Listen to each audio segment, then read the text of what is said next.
Hey guys, welcome back to the vlog.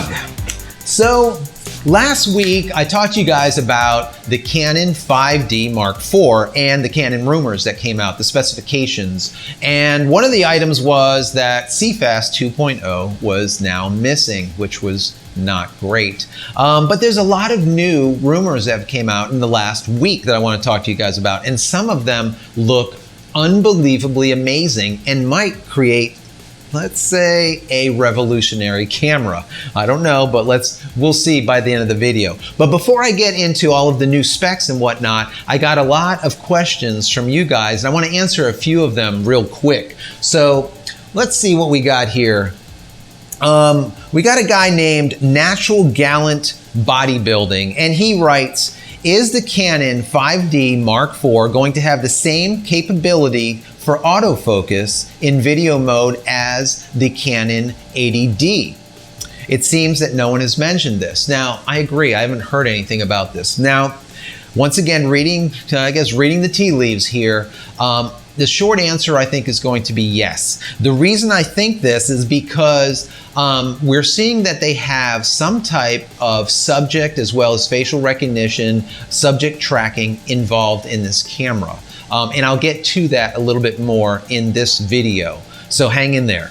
Also from someone named Bobby JC, he wrote in, he said, I think we've been so spoiled with the awesome mirrorless options and features that we are desperately wanting in our DSLRs. Now, I agree with you, Bobby. In the last, I would say, year, Canon, Nikon have been simply iterating instead of innovating. It's basically status quo. We've been getting the exact same thing over and over. Whereas you get companies like Sony that have come up with the A7, like the S2 and the R2, which are just unbelievably awesome, revolutionary cameras, in my opinion, that are mirrorless full frame. And they do an amazing job, right? So I do think Sony has been eating the lunch of Canon and Nikon as of late.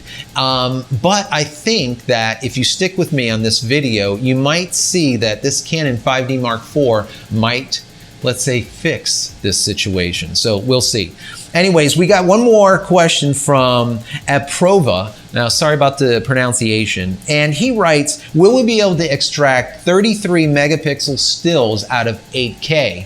I am a videographer and photographer that shoots sports. Now, so the short answer is probably not 33 megapixels, but I can tell you not necessarily on 8K, but on 4K.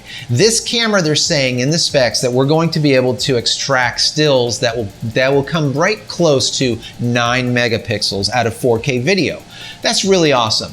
And if we extrapolate on that to say 8K, if we can double that at, let's say, 18, maybe 20 megapixels once we hit 8K, that's more than sufficient. Absolutely more than sufficient. We only need, as you guys know, maybe about 12 really good, high quality megapixels to make an awesome print. You really don't need much more than that.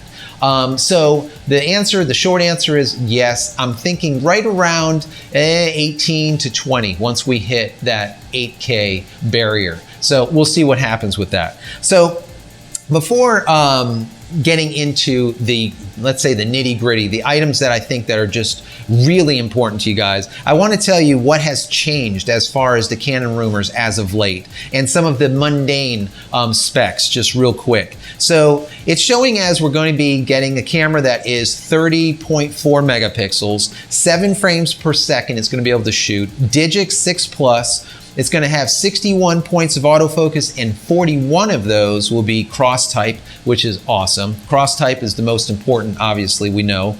Also, we're seeing the exact same frame rates for 4K, 1080, as well as 720. And what those are is 24 to 30 frames per second for maximum as far as 4K, 60 frames per second maximum as far as 1080p, and 120 frames per second at 720p. Doesn't make me happy, but it is what it is. And the numbers are remaining the same now a week later. It's also going to have a built-in interval timer, which is kind of cool. GPS, that's odd, right? You never see GPS in a DSLR very often, right? Also, NFC, as well as Wi-Fi. Now, the Wi-Fi is going to be able to transfer through FTP and FTPS, which is File Transfer Protocol or File Transfer Protocol Secured method of sending photos from your camera over to your computer. So that's great. For in studio, you don't need wires, right? Also, it says it's going to have that new microphone setup as well as HDMI and USB 3. So that, of course, is the mundane stuff. Now, the things that really kind of make me think and stop and pause. Number one is that I was talking about shutter releases and how many actuations that we can get on these shutters before we have to send them in for service. Now, my idea was that if you buy a camera for $3,000, $3,500, $4,000, they should give you more than 150,000 shutter releases before it needs to be repaired, another shutter put in. And it doesn't seem like it's going to be happening, guys. We're still showing 150,000 as far as that shutter goes. I don't know why. I think it should be at 300,000. That's my personal opinion, but who knows? Maybe they'll change that. Next thing, and this goes back into the question from Natural Gallant Bodybuilding about the, is it going to be equivalent to like a 70D or an 80D or something like that as far as for tracking? Now, they're showing that it's going to have the EOS, ISA, as well as ITR systems in it. And what those are, what they stand for is the Intelligent Subject Analysis as well as Intelligent Tracking and Recognition. What that boils down to is facial tracking, subject tracking. Once again, that is why we love the 80D. That's why vloggers buy the 80D, because it does such a good job at doing the facial tracking. I just did a video, matter of fact, comparing the 80D to the Sony Alpha 6300. And if you haven't seen that, go take a look. It was very, very interesting what the results were. But that's what we're looking for. That's the type of thing that we want in our cameras today. And having that in a large scale DSLR that's full frame will be awesome. So anyways, the next thing is dual pixel RAW, and no one really knows what it is, but we know what it's going to give us. But basically what it is simply this. It's showing as that it's going to do, let's say, doubling of the pixels. Now, if this is a 30 megapixel camera, it's going to capture 60 megapixels. Now, what is it going to do with the extra 30 megapixels? What Canon says, or what the rumor says, is that we'll be able to use Canon's digital Photo Professional. No one uses that software, but we'll be able to use it. If they say we're going to be able to use that, that means Lightroom will be just moments away. If it's not, it's going to release at the exact same time. But you'll be able to use Canon's Digital Photo Professional to access 3 new post-processing techniques. Now, the 3 new post-processing techniques that they're showing is image micro adjustment, bokeh, shift, as well as ghosting reduction. Now, what does that mean to me? That means that we're going to end up with, let's say, double the size image, and we're going to have now a ton more data to do maybe something like bokeh shifting.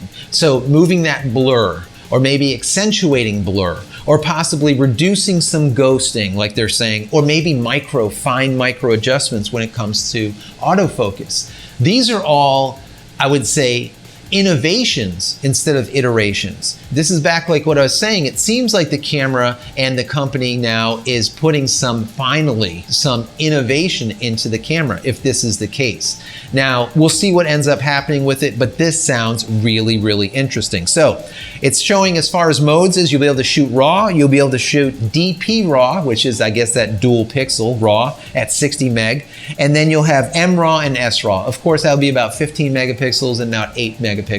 But remember, even if you're shooting 8 megapixel RAW, let's say you're a wedding guy, 8 megapixels is more than sufficient, and it's RAW. So you'll be able to do all of your color grading, all of your dynamic lighting after the fact in post-production anyways. So it really doesn't matter. Unless you want to print something the size of a 30 by 60 or a 40 by 60 big print, you really don't need a huge file. MRAW even is more than sufficient. Moving into video. Now this is exciting, guys. This is really, really exciting.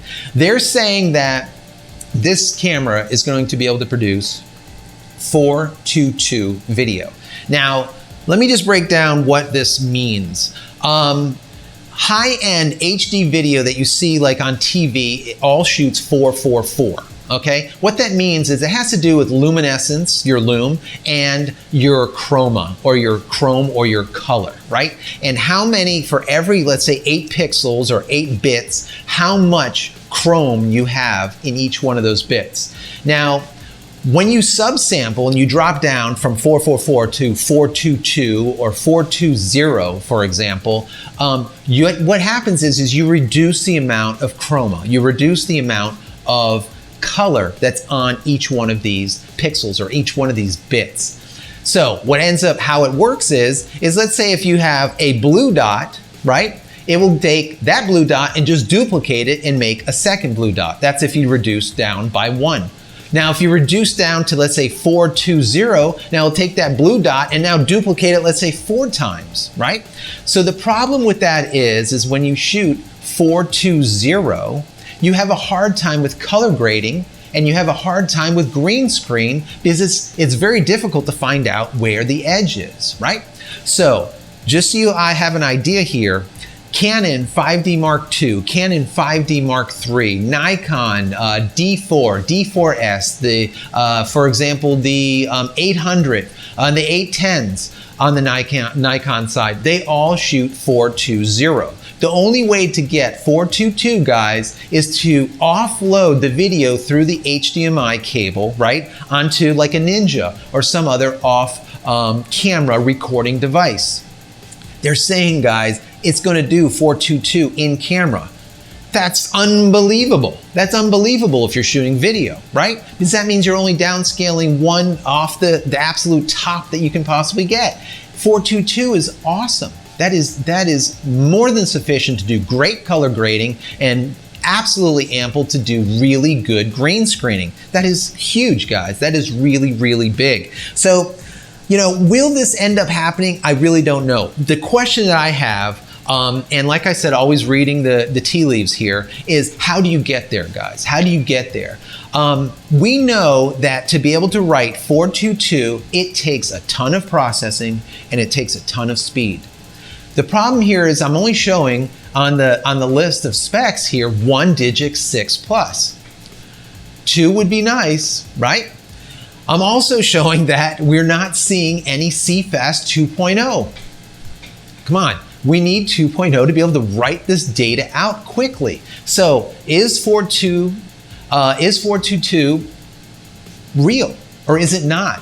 If it is real, how do we get there? That's my question. And that's why when I look at a lot of these specs and I go back and I speak to you guys about it and actually try to distill what all of these rumors mean, I kind of look at it a little bit different. I look at it as what is capable, what is possible, and how do you get there? And to me, even the fastest CF cards and the fastest SD cards that are out there are going to be really hard pressed to be able to write 4:2:2. Can they do it? They probably can, but just at the cusp. And maybe that is the reason why we're no longer seeing slow-mo on 1080p that we had before, right? Maybe that's why they dropped that off. Like I said before, 4K no longer gets 60 frames per second, and 1080p no longer gets 120 frames per second for slow-mo. You have to drop back to 720p to be able to do slow-mo. So that might be the reason behind it. I really don't know. But I guess to sum up, and the bottom line here and what I think, after these rumors have came out, we're looking at only about a week or two away from the camera release. I would have to say to all the people that have asked questions that I didn't even get a chance to be able to kind of get back to you guys and answer them, my answer to you guys is I think this camera might be, if these specs are correct, a revolution. It might be that innovative type of platform, not that iterative platform that Canon and Nikon has been doing for the last year or two, right? This might be looking more towards that mirrorless technology where we're starting to see better things pushed into these DSLRs. People might start migrating back into DSLRs away from mirrorless. Do I think that's going to happen? Personally, I don't, but it's definitely a possibility. We really don't know. So anyways, guys, that's really it. If you enjoyed the content, please give me a thumbs up. I would really appreciate it. And don't forget to stop by my store over at JCristina.com. I've invented a lot of products for myself and that I am now selling to photographers like you worldwide for about the last 6 or 7 years. There might be something great for you to take a look at over there. Also, don't forget to subscribe to the channel. If you enjoy the content, like I said, subscribe and you will get my videos the minute that they come out. So that's it, guys. Thanks a lot for hanging out with me today and taking a look at the new Canon 5D Mark IV Rumors. That's it, guys. Take care. We'll see you soon.